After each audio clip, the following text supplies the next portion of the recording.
Ho ho, holy crap.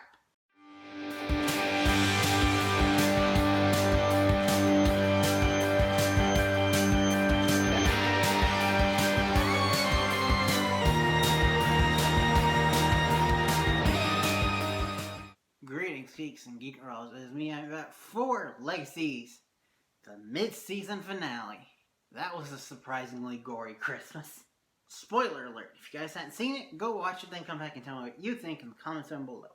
At the school, Alaric is walking around, and he runs into Dorian, who is wearing a Christmas sweater, and is surprisingly cheery. Then he gives Rick a cup of cocoa. Rick drinks it. Rick is now infected. So then we have Hope, who sees everyone infected, goes to check on Lizzie, and she's like, "Oh, you're still a bitch." Good. And she hugs her, and she tells her the situation, that everyone's too cheery. She can't focus too much on that because she has a mission for Lizzie. And Lizzie's like, "Right, so you want me to get the Hobbit back."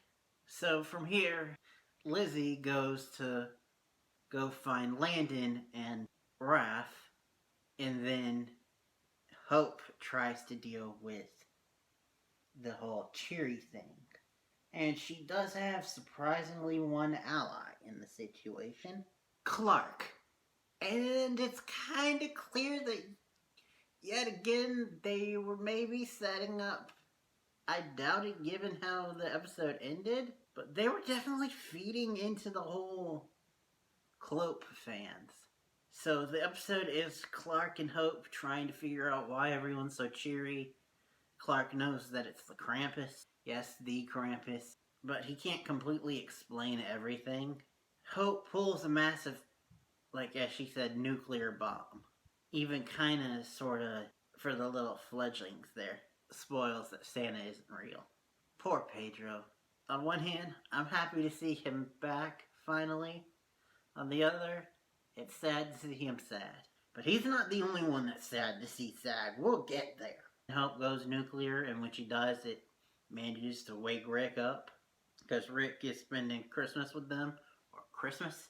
I love how he just, goes back into headmaster mode, tells everyone what to do. And then his last thing is, "Somebody get me a crossbow." And then we see them set up a trap for Krampus. And Rick shoots him. Because as the lore goes, the way that you kill Krampus is arrow through the heart. And he thinks that he does it. And that he's dead. And then everyone's like, why is there still so much cheer? Then Krampus's bag starts shaking. And it opens itself up. And inside is legit, God's honest, Santa. Mother flippin' Santa. Like, for real Santa.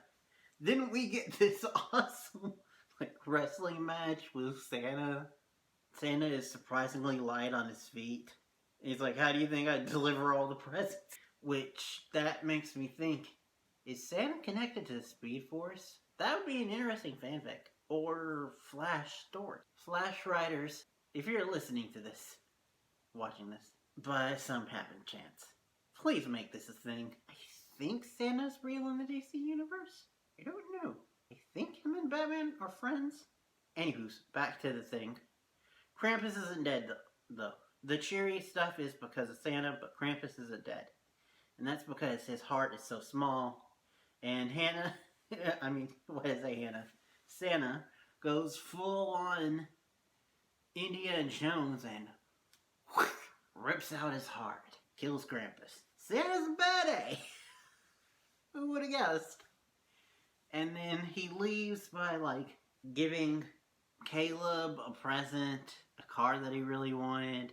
He acknowledges that he knows them as children. He says, "Ho ho, Merry Christmas, Hope." That's what he says as he leaves.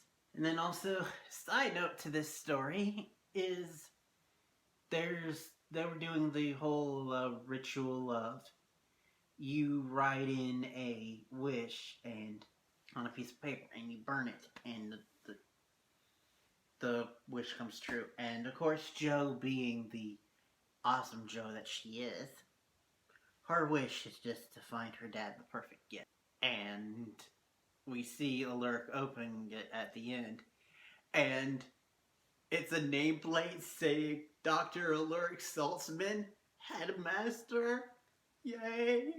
Rick is back. Everyone's back at the school, which leads me to the Lizzie subplot. She is going chasing after Landon and Raf, but she's not alone. She took Sebastian with her.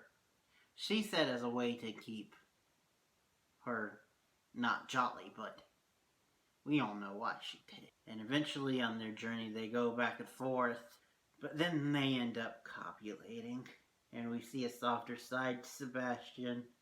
Keep in mind though, side note, I know I'm jumping ahead here, but when they copulate, it's in a car where Landon is dead in the trunk.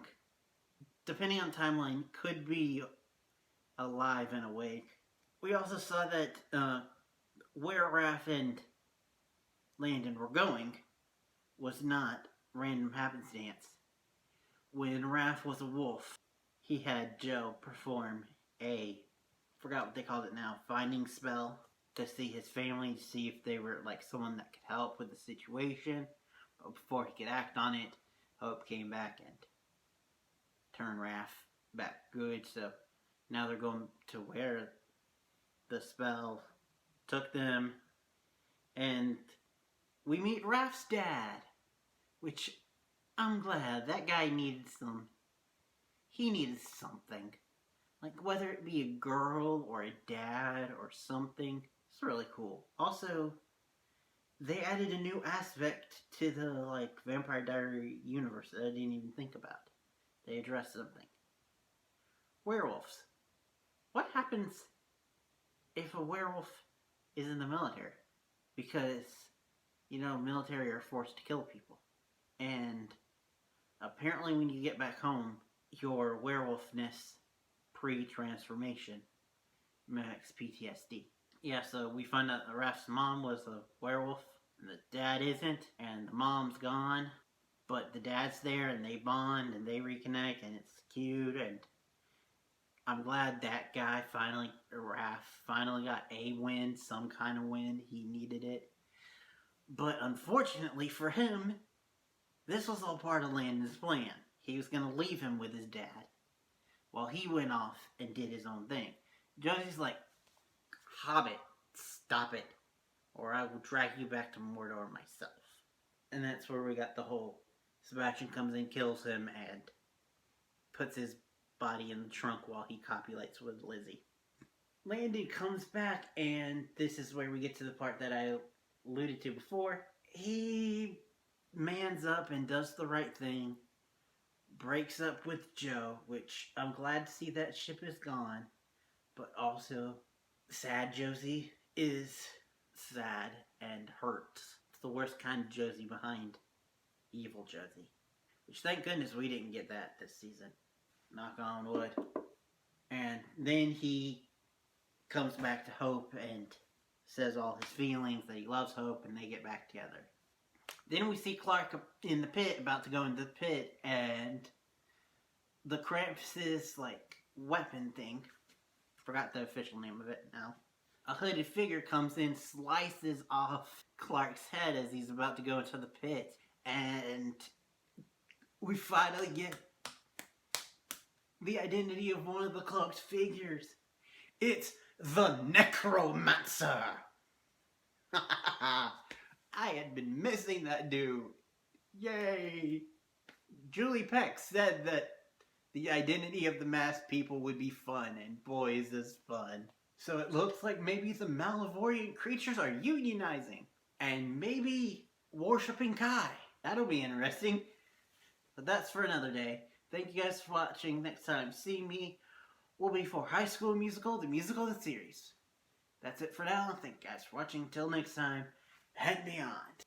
I would have done the whole Happy Holidays thing, but we're a little too early for that. And I would have maybe done a snow thing, but Florida.